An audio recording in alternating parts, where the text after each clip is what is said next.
तो लीजिए, MP board के कक्षा 9 के सभी विद्यार्थियों का जो इंतजार था वो हुआ खत्म। जिस पेपर का आपको इंतजार था, जी हाँ, ये रहा आपका सुबह आने वाला पूरा क्वेश्चन पेपर।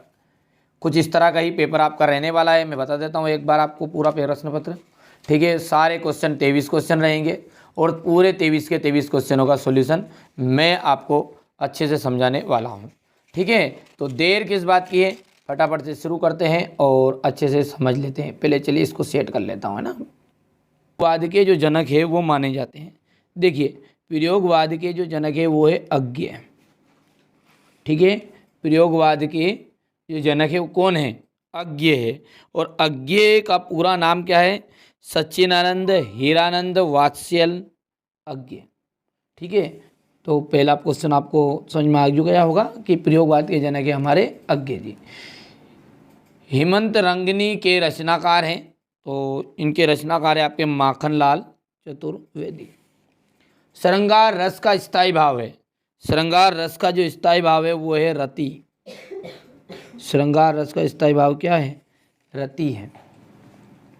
आज बाजार किससे भरा पड़ा है। देखो, आप बाजार में जाते हैं तो सारी की सारी जो सामग्री है वो विलासिता की सामग्रियों से बाजार भरा पड़ा है। लुटिया किस प्रकार का शब्द है, तो लुटिया एक आपका आंचलिक शब्द है। क्या है भैया, लुटिया आपका एक आंचलिक शब्द है। एकांकी में उमा पात्र की जो माँ है उसका नाम क्या था, तो उनका नाम था प्रेमा। क्या नाम था, प्रेमा।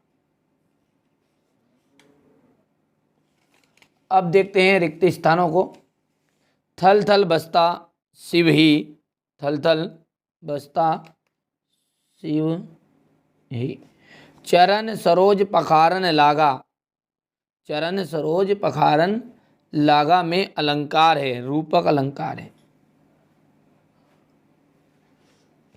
रेल शब्द, रेल शब्द जो है एक कौन सा शब्द है, विदेशी शब्द है।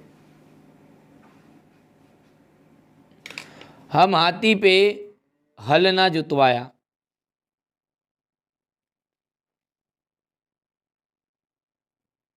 चलो। डाढे तिब्बत में सबसे खतरे की जगह है।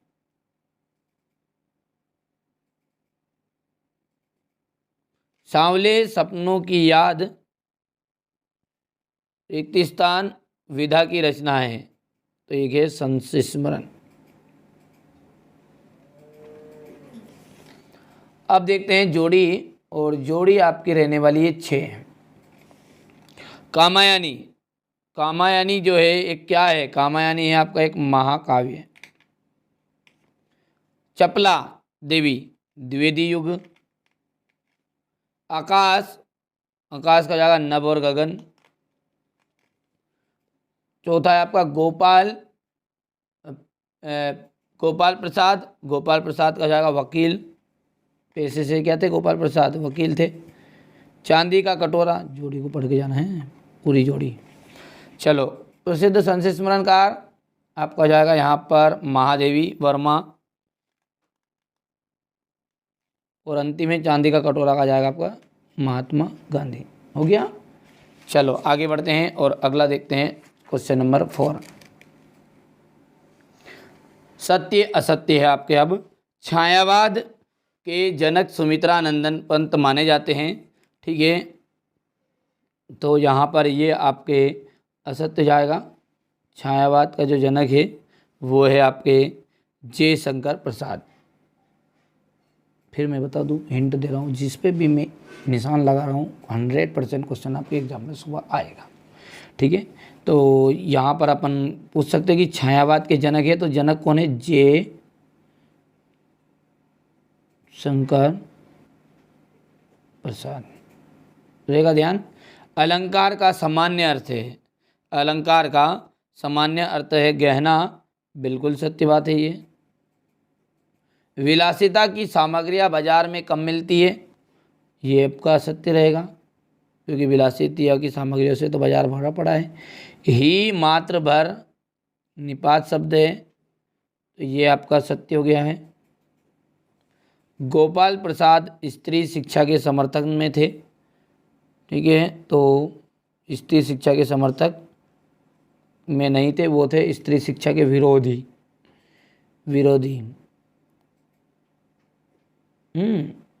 हरिशंकर परसाई ने कोई भी कहानी नहीं लिखी। भैया ये असत्य बात है। क्यों? क्योंकि हरिशंकर परसाई की एक तो अपन मान सकते हैं हंसते हैं, ठीक है, रोते हैं, ठीक है, उनके दिन फिरे, ये अनेक जैसी अनेक कहानियाँ हैं, ठीक है। तो एक कहानी का नाम कोई लिखने की जरूरत ही नहीं हो, तो ठीक है, असत्य हो गया। अब देखते हैं एक वाक्य में उत्तर। रसखान किसके भक्त थे? रसखान किनके भक्त हैं? तो श्री कृष्ण के।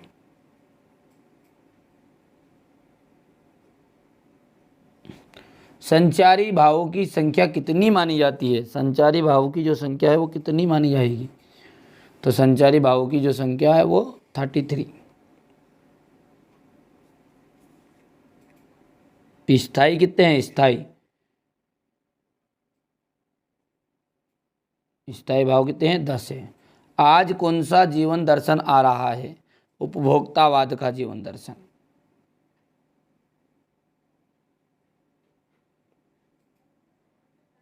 उपभोक्तावाद का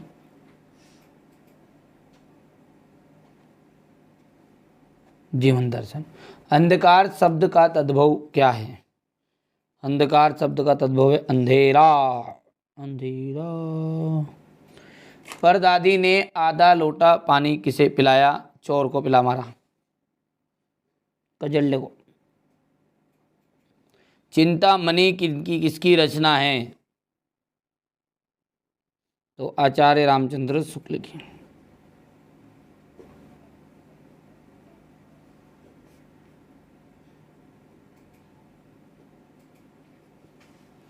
हो गया।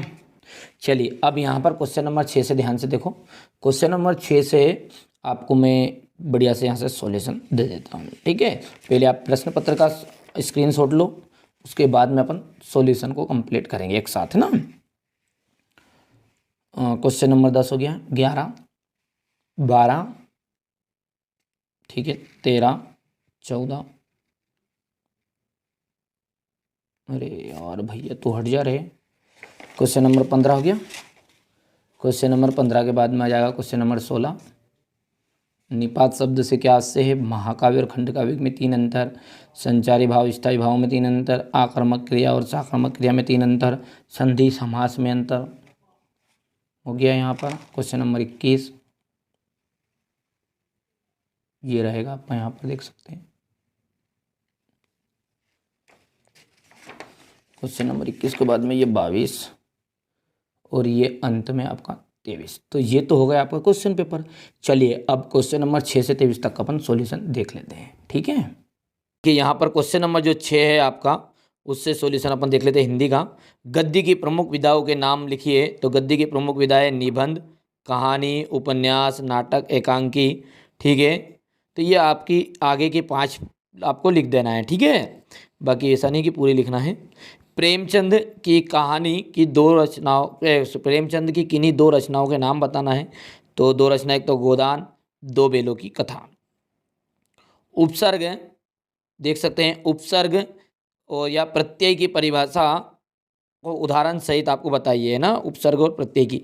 तो उपसर्ग किन्हें कहते हैं? वे शब्दांश जो किसी शब्द के आरंभ में जुड़ते हैं, पहले जुड़ते हैं, वो उपसर्ग, और जो किसी शब्दांश के अंत में जुड़ेंगे वो प्रत्यय। जैसे प्रबल, प्रा आपका उपसर्ग हो गया।